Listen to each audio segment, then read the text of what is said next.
नमस्कार दोस्तों। राष्ट्रीय आंदोलन हम लोग पढ़ रहे थे और राष्ट्रीय आंदोलन के अंतर्गत भारत छोड़ो आंदोलन 1942 में जो हुआ था वहाँ तक पढ़ चुके थे। आज हम उसके आगे पढ़ते हैं और सुभाष चंद्र बोस से स्टार्ट करते हैं। सुभाष चंद्र बोस के बारे में जानते हैं। सुभाष चंद्र बोस हम लोग जानते हैं आज़ाद हिंद फौज से संबंधित थे, प्रमुख नेता थे। इनके बारे में थोड़ा सा जानते हैं एक एक करके प्रश्न। तो देखिए, पहला प्रश्न है, सुभाष चंद्र बोस के राजनीतिक गुरु कौन थे? सुभाष चंद्र बोस के अगर राजनीतिक गुरु आपसे पूछा जाता है तो देश बंधु चित्तरंजन दास सुभाष चंद्र बोस के राजनीतिक गुरु थे।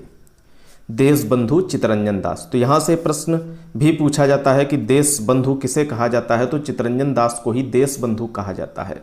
और दीन बंधु अलग है, हमने पहले ही बता रखा है कि दीन बंधु किसे कहा जाता है। दीन बंधु CF एंड्रूज को कहा जाता है और देश बंधु चित्तरंजन दास को कहा जाता है। ये दो प्रश्न भी याद रखेंगे, मोस्ट इंपॉर्टेंट है। तो सुभाष चंद्र बोस के राजनीतिक गुरु कौन थे? सुभाष चंद्र बोस के राजनीतिक गुरु देश बंधु चित्तरंजन दास थे। अगला प्रश्न, जर्मनी में फ्री इंडिया सेंटर की स्थापना किसने की थी? तो देखिए, जर्मनी में फ्री इंडिया सेंटर की स्थापना सुभाष चंद्र बोस के द्वारा ही की गई थी। इस प्रश्न को याद रखेंगे। एक जर्मनी में फ्री इंडिया सेंटर की स्थापना की थी सुभाष चंद्र बोस ने। अगला प्रश्न देखिए, सुभाष चंद्र बोस को सर्वप्रथम नेताजी कहकर किसने संबोधित किया था? यानी हम जानते हैं कि सुभाष चंद्र बोस को नेताजी कहा जाता है, तो वो कौन सा व्यक्ति था जिसने सर्वप्रथम सुभाष चंद्र बोस को नेताजी कहकर के संबोधित किया था? तो वो था एडोल्फ हिटलर। हम जानते हैं जर्मनी का तानाशाह एडोल्फ हिटलर, इसी ने सर्वप्रथम बोस को नेताजी कहकर के संबोधित किया हुआ था। अब देखिए, थोड़ा सा फ्री इंडियन लीजन के संबंध में जानते हैं। एक फ्री इंडियन लीजन का गठन किया गया था। तो प्रश्न बनता है यहाँ से, फ्री इंडियन लीजन का गठन किसने किया था? फ्री इंडियन लीजन का गठन किसने किया था?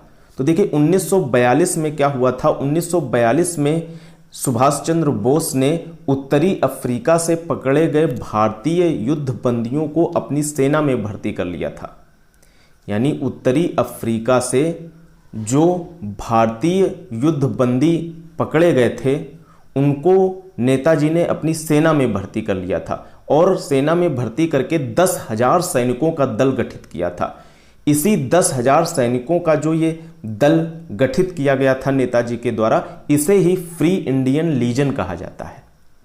तो अब आप समझ गए होंगे फ्री इंडियन लीजन का अर्थ क्या है।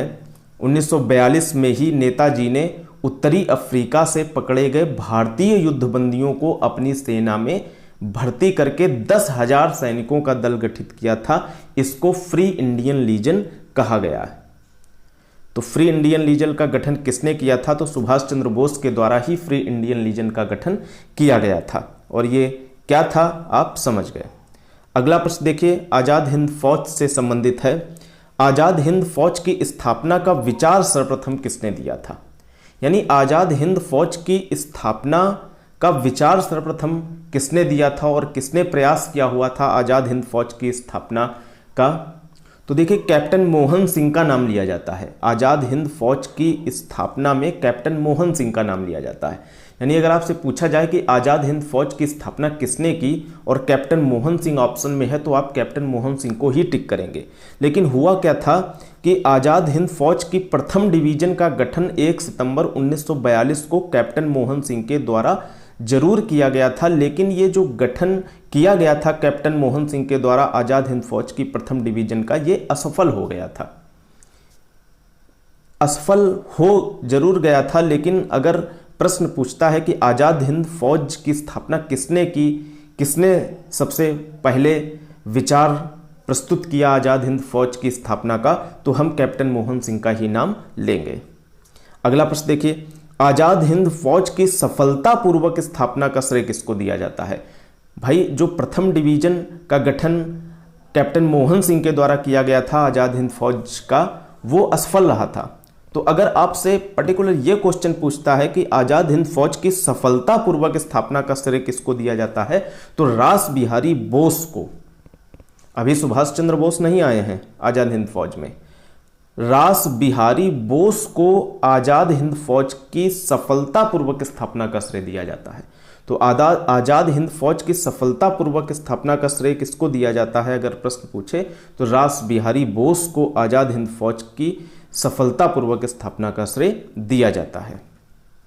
और रास बिहारी बोस ने क्या किया हुआ था? द्वितीय विश्व युद्ध जब चल रहा था तो द्वितीय विश्व युद्ध के दौरान 1943 में रास बिहारी बोस ने जापान की सहायता से टोक्यो में आज़ाद हिंद फौज का गठन किया था।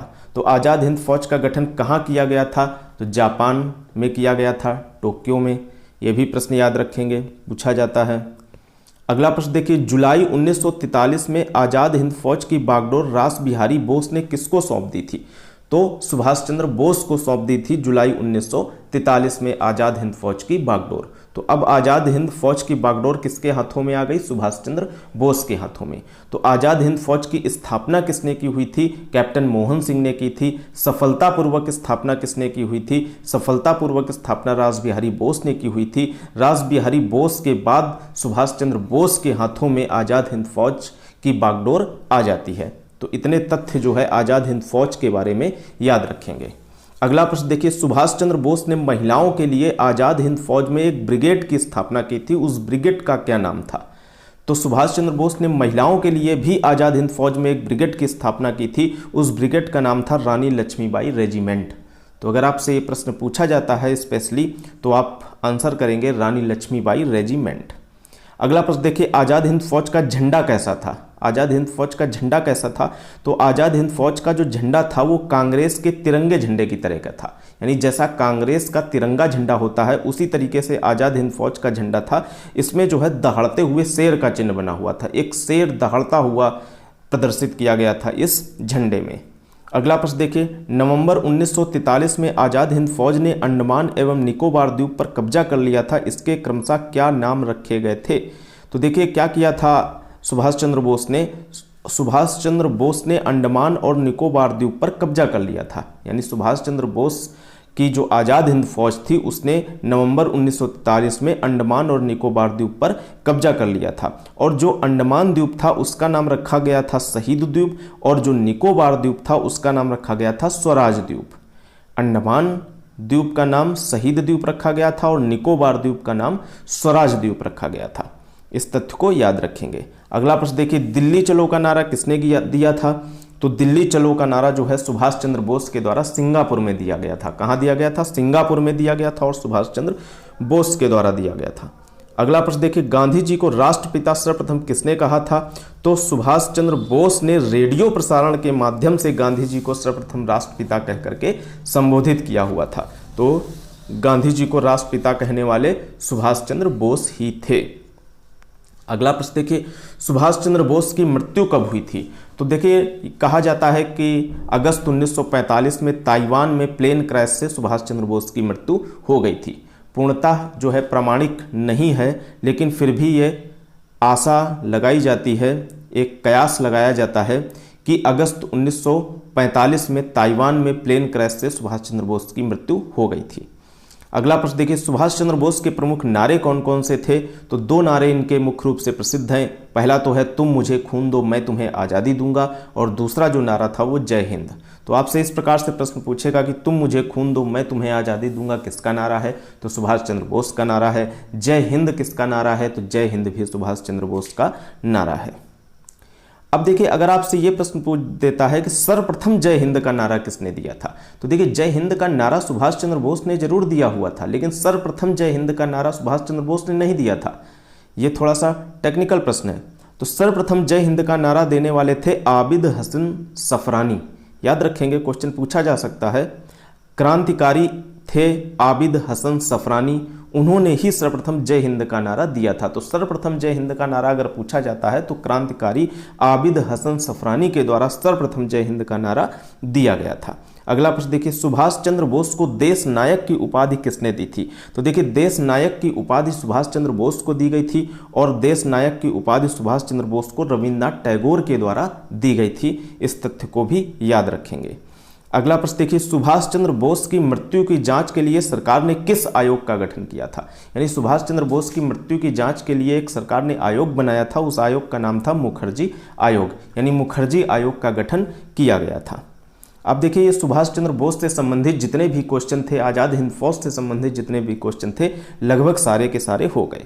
अब आगे बढ़ते हैं राष्ट्रीय आंदोलन के क्रम में, तो जानते हैं कि वेवेल समझौता क्या था। वेवेल समझौते के बारे में जानते हैं। तो जो वेवेल समझौते से संबंधित प्रश्न है वो जानते हैं। तो प्रश्न है, वेवेल समझौता कब और किसके बीच हुआ था? तो देखिए, वेवेल समझौते के बारे में जानते हैं। क्या हुआ था? जुलाई 1945 में वायसराय वेवेल थे, यानी भारत के जो वायसराय थे जुलाई 1945 में, वो वेवेल थे। उन्होंने क्या किया हुआ था? कांग्रेस और मुस्लिम लीग की बैठक शिमला में आयोजित की, यानी कांग्रेस और मुस्लिम लीग दोनों की बैठक जो है वो शिमला में आयोजित की गई। इसमें क्या हुआ कि गांधी जी ने कांग्रेस की ओर से अबुल कलाम आज़ाद को भेजा था, यानी इस बैठक में जो शिमला में आयोजित की थी वायसराय वेवेल ने, इसमें क्या हुआ कि गांधी जी ने कांग्रेस की ओर से अबुल कलाम आज़ाद को भेजा और मुस्लिम लीग की तरफ से मोहम्मद अली जिन्ना गए थे। यानी इस मीटिंग में मोहम्मद अली जिन्ना और अबुल कलाम आज़ाद गए थे। कांग्रेस की ओर से अबुल कलाम आज़ाद और मुस्लिम लीग की तरफ से मोहम्मद अली जिन्ना। लेकिन क्या हुआ था? ये वेवेल समझौता फेल हो गया था। क्यों फेल हो गया था? जिन्ना की जिद के कारण, क्योंकि जिन्ना मांग कर रहे थे लगातार पाकिस्तान पाकिस्तान पाकिस्तान, तो पाकिस्तान की लगातार ये मांग कर रहे थे, इस कारण ये जो है वेवेल समझौता फेल हो गया था जिन्ना की जिद के कारण। तो ये वेवेल समझौता के बारे में थोड़ा सा जान लेंगे। महत्वपूर्ण समझौता था और इससे प्रश्न भी जो है पूछे जाते हैं। अब देखिए, कैबिनेट मिशन के बारे में जानते हैं। आप लोगों ने कैबिनेट मिशन का नाम सुन रखा होगा, तो कैबिनेट मिशन से जो भी प्रश्न बनते हैं उसके बारे में जानते हैं। तो प्रश्न है, कैबिनेट मिशन भारत कब आया था तथा इसमें कौन कौन सदस्य थे? मोस्ट इंपॉर्टेंट है, कैबिनेट मिशन में कौन कौन से सदस्य थे और ये कब आया? तो कैबिनेट मिशन जो है मार्च 1946 में भारत आया था। इसमें 3 सदस्य थे। तीनों सदस्य के नाम याद रखेंगे, बहुत पूछा जाता है एग्जाम में। तो वो 3 सदस्य कौन कौन से थे? पहले सदस्य जो थे वो थे पैथिक लॉरेंस, ये भारत सचिव थे उस समय, पैथिक लॉरेंस, और स्टेफोर्ड क्रिप्स और एवी अलेक्जेंडर। ये तीनों नाम बिल्कुल दिमाग में फिट कर लीजिए। पैथिक लॉरेंस भारत सचिव थे उस समय के, स्टेफोर्ड क्रिप्स और एवी अलेक्जेंडर, ये जो 3 व्यक्ति थे ये कैबिनेट मिशन के जो है सदस्य थे। अगला प्रश्न देखिए, पूछा जाता है भारत की स्वतंत्रता के समय भारत सचिव कौन थे? यानी जब भारत स्वतंत्र हुआ है, भारत आज़ाद हुआ है, उस समय भारत के सचिव कौन थे? तो पैथिक लॉरेंस जो कैबिनेट मिशन के नेतृत्व करता थे, यानी कैबिनेट मिशन का नेतृत्व इन्होंने किया हुआ था। 3 सदस्य बताए थे अभी, पैथिक लॉरेंस, स्टेफोर्ड क्रिप्स और एवी अलेक्जेंडर। तो उसमें जो पैथिक लॉरेंस थे यही भारत के स्वतंत्रता के समय भारत सचिव भी थे और ये कैबिनेट मिशन के नेतृत्व करता थे। अगला प्रश्न देखिए, जवाहरलाल नेहरू के नेतृत्व में अंतरिम सरकार का गठन कब हुआ था? तो ये डेट याद रखेंगे, 2 सितंबर 1946 को जवाहरलाल नेहरू के नेतृत्व में अंतरिम सरकार का गठन किया गया था। अब देखिए, माउंटबेटन योजना के बारे में जानते हैं। माउंटबेटन योजना से संबंधित जो भी प्रश्न बनते हैं उनको जानते हैं। तो प्रश्न है, माउंटबेटन योजना कब और क्यों प्रकाशित हुई थी? तो देखिए, माउंटबेटन योजना कब प्रकाशित हुई? डेट याद रखेंगे, 3 जून 1947 को भारत विभाजन की माउंटबेटन योजना प्रकाशित हुई। यानी ये माउंटबेटन योजना जो है वो भारत के विभाजन से संबंधित थी। जो भारत का विभाजन हुआ था भारत और पाकिस्तान में, तो ये माउंटबेटन योजना उसी से संबंधित थी। इसमें सारे नियम कानून बताए गए थे, कैसे विभाजन होगा, किस तरीके से किया जाएगा।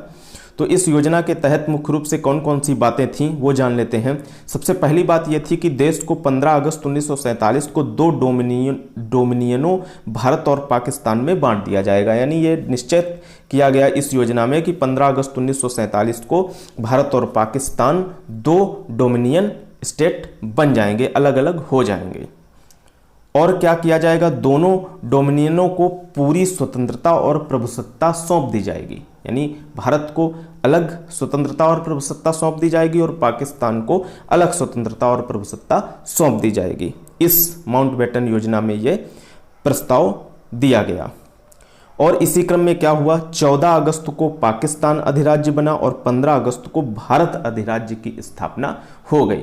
तो याद रखेंगे कि 14 अगस्त को पाकिस्तान अधिराज्य बना था और 15 अगस्त को भारत अधिराज्य की स्थापना हो गई थी। अगला प्रश्न देखिए, मुस्लिम लीग ने पाकिस्तान दिवस कब मनाया था? तो 27 मार्च 1947 को मुस्लिम लीग ने पाकिस्तान दिवस मनाया हुआ था। अगला प्रश्न देखिए, भारत की आज़ादी के समय इंग्लैंड का सम्राट कौन था? अगर आपसे आज़ादी के समय इंग्लैंड का सम्राट पूछ दिया जाए तो जॉर्ज 6। कौन था भाई? जॉर्ज 6 जो था वो भारत की आज़ादी के समय इंग्लैंड का सम्राट था, और ये भारत का अंतिम सम्राट था।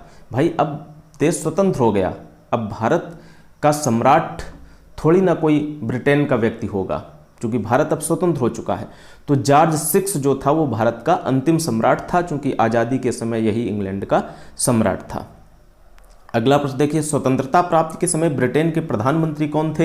यह भी प्रश्न पूछा जाता है। तो जब भारत स्वतंत्र हुआ था उस समय ब्रिटेन के प्रधानमंत्री थे क्लीमेंट एटली, और ये लेबर पार्टी से संबंधित थे। दो पार्टियां उस समय थीं वहां पर ब्रिटेन में, लेबर पार्टी मुख्य रूप से, और कंजर्वेटिव पार्टी। कंजर्वेटिव पार्टी मतलब दक्षिणपंथी, और लेबर पार्टी थी। तो इन दोनों में चुनाव हुए थे 1945 में, और जो है कंजर्वेटिव पार्टी हार गई थी, लेबर पार्टी जीत गई थी। और इसी क्रम में जो है क्लीमेंट एटली जो है वो प्रधानमंत्री बनाए गए थे ब्रिटेन के, वो लेबर पार्टी से संबंधित थे। तो बस इतना याद रखेंगे कि स्वतंत्रता प्राप्ति के समय ब्रिटेन के प्रधानमंत्री कौन थे? तो क्लीमेंट एटली जो थे वो स्वतंत्रता प्राप्ति के समय ब्रिटेन के प्रधानमंत्री थे। तो इस प्रकार से हमने पूरा राष्ट्रीय आंदोलन भारत की आज़ादी तक पढ़ लिया। जितने भी महत्वपूर्ण प्रश्न थे उन सबको जो है हमने पढ़ लिया। अब इससे अधिक जो है क्वेश्चन सामान्य परीक्षाओं में नहीं पूछे जाते हैं राष्ट्रीय आंदोलन से संबंधित। तो पूरा का पूरा राष्ट्रीय आंदोलन आज की क्लास के बाद हमने कवर कर लिया। तो ठीक है, मिलते हैं अगली क्लास में। धन्यवाद।